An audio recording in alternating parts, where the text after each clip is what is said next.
Hello everyone, this is Navneet and welcome to Acts education.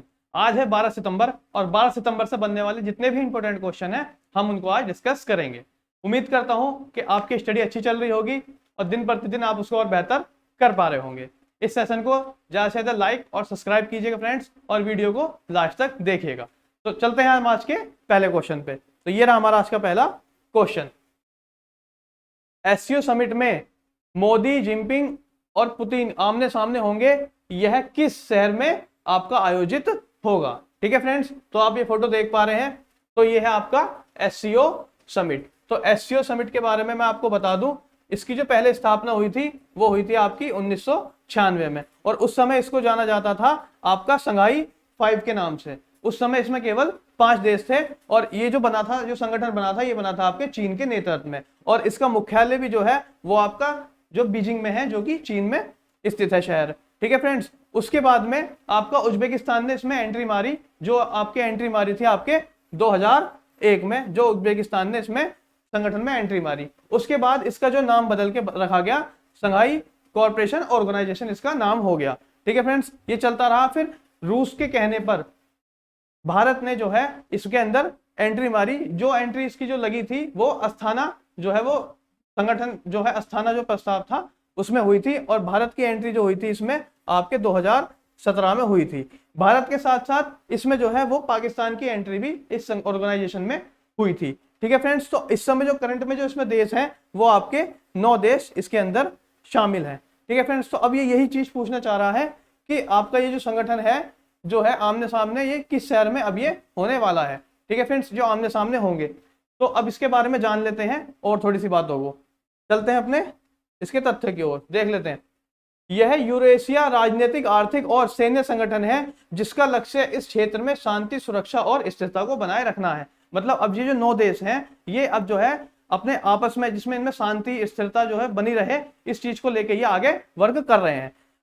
इसका गठन जो है आपको 2001 में किया गया था, और सदस्यों के मध्य परस्पर विश्वास और सद्भावना को मजबूत किया गया था। तो 2001 में जो है वो हुआ था। इससे पहले मैंने बताया ये संघाई 5 के नाम से जाना जाता था, लेकिन 2001 के बाद ये एससीओ के नाम से जाना गया। ठीक है फ्रेंड्स, राजनीतिक, व्यापारिक एवं अर्थव्यवस्था, अनुसंधान और प्रौद्योगिकी तथा संस्कृत के क्षेत्र में प्रभावी सहयोग को इसने बढ़ावा देने के लिए ये काम करता है।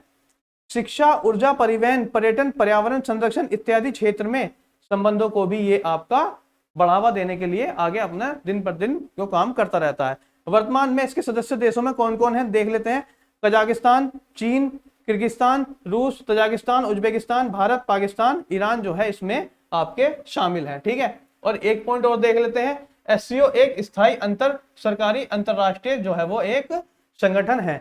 तो फिलहाल इसका जो आंसर होगा हमारा दोस्तों, इसका आंसर जो होगा, इस बार जो इसकी बैठक हो रही है, आमने सामने होंगे, ये समरकंद में होंगे, और समरकंद आपका है उज्बेकिस्तान में, आपका समरकंद है, जो कि इसका एक जो है ये उज्बेकिस्तान जो है इसके देश में शामिल है। ठीक है फ्रेंड्स, तो ये रहा इस क्वेश्चन के बारे में, आप इसका स्क्रीनशॉट ले सकते हैं, और ये एग्जाम पॉइंट ऑफ व्यू से जो भी है ये आपका इंपोर्टेंट क्वेश्चन बन जाता है। चलते हैं फ्रेंड्स हम अपने अगले क्वेश्चन की तरफ। ये रहा हमारा, पत्तन पोर्ट परिवहन और जलमार्ग मंत्रालय सिंधु घाटी सभ्यता के निम्नलिखित में से किस स्थल पर एक राष्ट्रीय समुद्री विरासत परिसर NMHSC जो का निर्माण करेगा। ठीक है फ्रेंड्स, तो ये आपको फोटो देख पा रहे हैं इसमें, तो ये जाहिर सी बात है ये हिस्ट्री में आता है अक्सर, और ये आपका सिंधु घाटी सभ्यता का फोटो है, और ये आपका जो है इसका ऑप्शन जो होगा, आंसर जो होगा वो आपका लोथल होगा। चलिए इसके बारे में जानते हैं।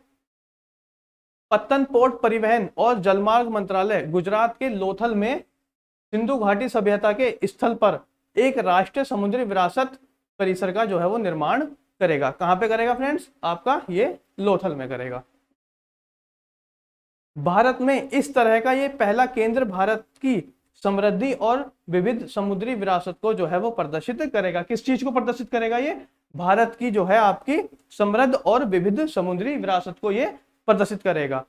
ठीक है, NMHC परियोजना की आधारशिला प्रधानमंत्री श्री नरेंद्र मोदी जी ने रखी थी, और मास्टर प्लान के लिए 2019 में ही इसकी सहमति दे दी गई थी। ठीक है फ्रेंड्स, तो इस तरीके से जो होगा, जो हमारी जो सिंधु घाटी सभ्यता है वहां पे ये चीज बनेगी, और उसको लोग ज्यादा से ज्यादा आगे जो है वो जान पाएंगे।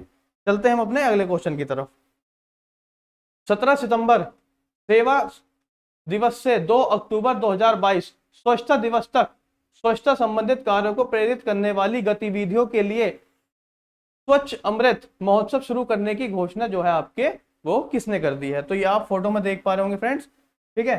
तो ये आपका हरदीप सिंह पुरी, श्री नरेंद्र मोदी जी, श्री अमित शाह जी, या आपके पीयूष गोयल जी। तो ये इस क्वेश्चन के बारे में थोड़ा सा जानते हैं। आवास एवं शहरी कार्य मंत्रालय के मंत्री श्री हरदीप सिंह पुरी जी ने स्वच्छ अमृत महोत्सव की शुरुआत करी है, ठीक है। कौन से मंत्री हैं ये? आवास एवं शहरी कार्य मंत्रालय के ये है मंत्री जी हैं, ठीक है जी। तो इनका आंसर जो होगा आपका वो होगा श्री हरदीप सिंह पुरी जी। चलिए आइए और जानते हैं। यह 17 सितंबर सेवा दिवस से 2 अक्टूबर 2022 स्वच्छता दिवस तक स्वच्छता संबंधी कार्यों को प्रेरित करने वाली गतिविधियों का एक जो है वो पखवाड़ा हैगा। उन्होंने स्वच्छ अमृत महोत्सव और एक और कदम स्वच्छता की ओर बढ़ाना जो है वो आधिकारिक लोगों की भी जो है जारी करेगा, ठीक है फ्रेंड्स। तो स्वच्छता के लिए एक आपकी ये अच्छी पहल है। तो इसका आंसर जो हो जाएगा आपका हरदीप सिंह पुरी जी, इसका आंसर हो जाएगा, और ये इनकी फोटो है। आइए हमारे अगले क्वेश्चन देख लेते हैं। निम्नलिखित में से किसने वित्तीय नियोजन के बारे में अपने कर्मियों और शिक्षित और परिचित करने के लिए 9 सितंबर 2022 को एक दिवसीय संगोष्ठी का आयोजन जो है किया है? तो ये आप इसमें फोटो देख पा रहे हैं, इस पे लिखा रहा है भारतीय वायु सेना, ये इस पिक में आप देख पा रहे हैं। ऑप्शन भी भारतीय नौसेना, सीमा सुरक्षा बल, भारतीय वायुसेना, या आपका भारतीय तटरक्षक। तो इसका आंसर जो होगा दोस्तों वो आपका होगा भारतीय वायुसेना, इसका आंसर होगा। आइए जानते हैं। वित्तीय नियोजन के बारे में वायुसेना के कर्मियों को शिक्षित और परिचित करने के लिए भारतीय वायुसेना ने 9 दिसंबर 1922 को एक दिवसीय संगोष्ठी का आयोजन किया है। कब किया है फ्रेंड्स? 9 सितंबर आपके 2022 को आपका ये आयोजन किया है। भारतीय रिजर्व बैंक के अधिकारियों ने वित्तीय जागरूकता, बैंक धोखाधड़ी, लोकपाल की भूमिका सहित अन्य विषयों पर जो है वो इसमें बातचीत होगी। मतलब भारतीय रिजर्व के द्वारा जो है आपके जितने भी बैंक धोखाधड़ी जो होते हैं इस चीज को लेकर इसमें आपके बातचीत करी जाएगी। और इस संगोष्ठी में जो सभी रैंकों के जो भारतीय जो वायुसेना के हैं वो सभी रैंकों के जो है 400 योद्धाओं जो इसमें जो है भाग लेंगे, ठीक है फ्रेंड्स। तो ये हमारा जो है एग्जाम पॉइंट ऑफ व्यू से एक इंपॉर्टेंट क्वेश्चन बन जाता है, क्योंकि भारतीय वायुसेना से भी रिलेटेड है। अगले क्वेश्चन की तरफ चलते हैं।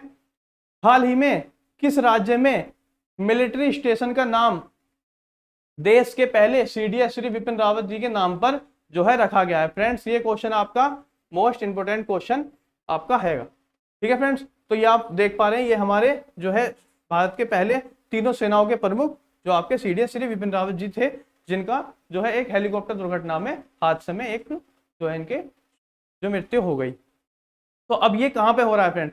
सिक्किम, मणिपुर, अरुणाचल प्रदेश या मेघालय? आइए इस क्वेश्चन के बारे में जानते हैं। अरुणाचल प्रदेश के अंजाव जिले में चीन की सीमा से मुश्किल से 15 किलोमीटर दूरी पर छोटा सा शहर किबिथु में एक सैन्य स्टेशन और इसकी ओर जाने वाले 22 किलोमीटर सड़क का नाम जो है वो चेंज कर पहले जो आपके सीडीएस हैं जनरल बिपिन रावत जी के नाम से जो है वो ये रखा गया है। तो जो वहां पे स्टेशन का नाम है आपके general Bipin Rawat military garrison station और जनरल बिपिन रावत जो इसका मार्ग जो है वो कर दिया गया है, ठीक है फ्रेंड्स। तो इस क्वेश्चन का जो आंसर हो जाएगा वो आ जाएगा आपका अरुणाचल प्रदेश, इस क्वेश्चन का आंसर हो जाएगा। ये इनकी फोटो है। चलते हैं हम अपने अगले क्वेश्चन की तरफ। हाल ही में किस देश ने भारत के पूर्व नौसेना प्रमुख सुनील लांबा को मेधावी सेवा पदक से सम्मानित किया है? किस देश ने किया है? फ्रांस ने, इटली ने, यूएई ने या सिंगापुर ने? ये रहे आप हमारे जो नौसेना के प्रमुख सुनील लांबा जी, ये इनकी फोटो आप देख पा रहे हैं। आइए इस क्वेश्चन के बारे में थोड़ा जानते हैं। सिंगापुर ने पूर्व नौसेना प्रमुख को मेधावी सेवा पदक प्रदान किया है। किसने किया है फ्रेंड्स? आपका सिंगापुर में। आइए ऑप्शन में देखते हैं। सिंगापुर आपका ऑप्शन है, तो ऑप्शन क्या हो जाए, आंसर क्या हो जाएगा इसका? सिंगापुर इसका आंसर हो जाएगा। आइए थोड़ा और जानते हैं।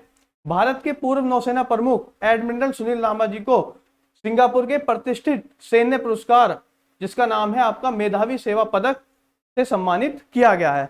उन्हें सितंबर 2022 में राष्ट्रपति हलीमा याकूब द्वारा यह पुरस्कार जो है वो दिया गया है। ये पॉइंट भी आपका इंपॉर्टेंट है, इससे भी बन सकता है क्वेश्चन कि जो है सिंगापुर के किसके द्वारा ये जो है आपके दिया गया है? तो ये हलीमा याकूब जो वहां की राष्ट्रपति हैं उनके द्वारा ये दिया गया है। उन्हें दोनों राष्ट्रों के बीच मजबूत और लंबे समय से चले आ रहे द्विपक्षीय रक्षा संबंधों को बढ़ावा देने के लिए उत्कृष्ट योगदान के प्रति ये सम्मान दिया गया है। कि इन्होंने ये सम्मान किस प्रकार दिया गया है? दोनों देशों के बीच में जो आपके द्विपक्षीय रक्षा संबंधी जो मुद्दे थे उन पे इन्होंने बहुत लंबे समय तक चर्चा रखी, इसलिए आपको सिंगापुर ने जो है ये पुरस्कार दिया है। चलते हैं हम अपने अगले क्वेश्चन की तरफ। हाल ही में भारतीय सेना ने कहां संयुक्त अभ्यास गगन स्ट्राइक जो है वो शुरू किया है?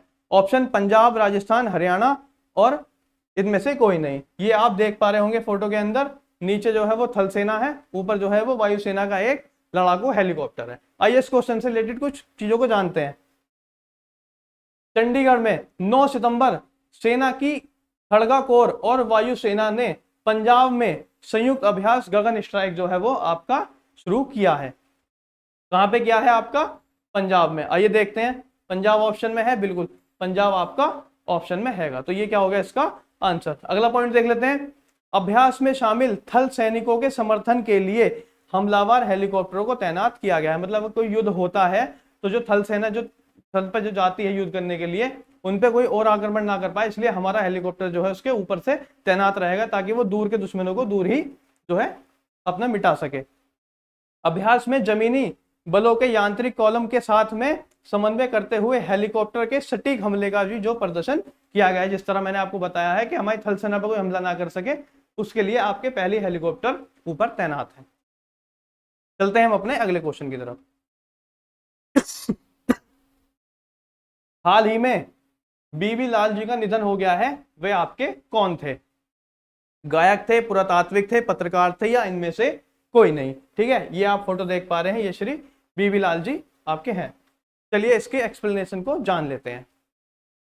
प्रसिद्ध पुरातात्विक ब्रजवासी लाल, जिन्होंने 1970 के दशक में राम जन्मभूमि स्थल पर खुदाई का नेतृत्व किया, का 2022 में सितंबर में जो है निधन हो गया है। ठीक है फ्रेंड्स, तो ये आपके कौन थे? प्रसिद्ध आपके पुरातात्विक थे। ऑप्शन में है, बिल्कुल आपके ये पुरातात्विक ऑप्शन में हैगा, ये इसका आंसर हो जाएगा। और जानते हैं उन्हें 2021 में पद्म विभूषण से सम्मानित किया गया और 2000 में जो है पद्म भूषण से इन्हें सम्मानित किया गया। मतलब ये देश की एक बड़ी हस्ती रहे हैं क्योंकि इन्हें दोनों पुरस्कार भी प्राप्त थे। ये क्वेश्चन जो है आपका इंपोर्टेंट बन जाता है और ये राम जन्मभूमि से है, जो कि करंट में बहुत बड़ा मुद्दा रहा था, उसके हिसाब से भी ये क्वेश्चन इंपॉर्टेंट हो जाता है। भारत के सबसे वरिष्ठ पुरातात्विक माने जाने वाले जो है आपका लाल 100 वर्ष की आयु तक पुरातत्व अनुसंधान और लेखन में जो है वो सक्रिय रूप से शामिल रहे। मतलब 100 ईयर्स तक, मतलब ये अपने काम में जो है वो लगातार लगे रहे। इसलिए फ्रेंड्स बोला जाता है एज एक सिर्फ नंबर है, जब इंसान 100 वर्ष की उम्र तक भी जो है काम करता रहा। ठीक है फ्रेंड्स, तो अगले क्वेश्चन पे चलते हैं। विदेश मंत्री डॉक्टर एस जयशंकर राजनीतिक सुरक्षा, सामाजिक और सांस्कृतिक सहयोग समिति की पहली मंत्री स्तरीय बैठक की से अध्यक्षता करने के लिए किस देश में जो है वो आधिकारिक यात्रा करेंगे? दोस्तों ये question exam point of view से बहुत इंपॉर्टेंट बन जाता है, क्योंकि ये जो हमारे विदेश मंत्री जो हैं एस जयशंकर जी, जो ये पहली बार जो है इस तरीके की वार्ता करने के लिए किसी देश में विजिट करेंगे। ठीक है फ्रेंड्स, तो अब इसके ऑप्शन देख लेते हैं, सऊदी अरब, यूएई, ओमान या ईरान। तो इसमें से किस देश में करेंगे? आइए जानते हैं। विदेश मंत्री डॉक्टर एस जयशंकर 10 से 12 सितंबर 2022 तक सऊदी अरब राज्य की आधिकारिक यात्रा जो है वो करेंगे। ठीक है फ्रेंड्स, कहां की करेंगे? आपके सऊदी अरब की यात्रा करेंगे। आइए और जानते हैं। विदेश मंत्री के रूप में यह उनकी पहली यात्रा होगी। ये पॉइंट इंपॉर्टेंट है। इस तरीके से ये क्वेश्चन पूछा जा सकता है कि हमारे विदेश मंत्री की पहली जो है वार्ता जो है वो देश से बाहर जो हुई है, तो वो किस देश में हुई है? तो उसका आंसर आपका हो जाएगा सऊदी अरब। वह राजनीतिक सुरक्षा, सामाजिक और सांस्कृतिक सहयोग समिति की पहली मंत्रिस्तरीय बैठक की सह अध्यक्षता आपके करेंगे, जिसे भारत सऊदी अरब रणनीति साझेदारी परिषद के ढांचे के तहत स्थापित किया गया है। और दोनों मंत्री पूरे द्विपक्षीय संबंधों की जो है आपकी व्यापक समीक्षा करेंगे। इसी के साथ साथ दोस्तों जो ये सऊदी अरब जाएंगे तो वहां पे और बड़ी बड़ी हस्तियां जो हैं उनसे भी ये मुलाकात करेंगे। इस पॉइंट में आपको यही बताया गया है कि ये खादी सहयोग परिषद के महासचिव डॉक्टर यासेफ फलाह मुबारक और अल हजरफ जो भी इनसे भी मुलाकात वो करेंगे। ठीक है फ्रेंड्स, तो ये क्वेश्चन भी हमारा इंपॉर्टेंट बन जाता है। चलते हैं हम अपने नेक्स्ट क्वेश्चन की तरफ। हाल ही में किस देश के कप्तान एरोन फिंच ने वनडे से जो है संन्यास ले लिया है? न्यूजीलैंड, इंग्लैंड, आयरलैंड या ऑस्ट्रेलिया? तो दोस्तों ये जर्सी आप देख पा रहे होंगे, यहाँ साफ लिख रहा है, तो ये आपके बिलोंग करते हैं ऑस्ट्रेलिया से, और इन्होंने ओडीआई से जो है वो आपका संन्यास की घोषणा कर दी है। ठीक है फ्रेंड्स, और मैं आपको बता दूं ये इस समय जो 2022 में T20 वर्ल्ड कप होने वाला है ऑस्ट्रेलिया में, ठीक है, 2022 में जो होना है, इसके ये T20 के कैप्टन अभी ये चुने गए हैं, जो इनका स्क्वाड आया है। ठीक है फ्रेंड्स, तो आज के ये रहे हमारे क्वेश्चन, और मिलते हैं हम अपने अगली क्लास में, और उम्मीद करता हूँ कि आपको ये क्लास पसंद आई होगी। ठीक है फ्रेंड्स, थैंक यू।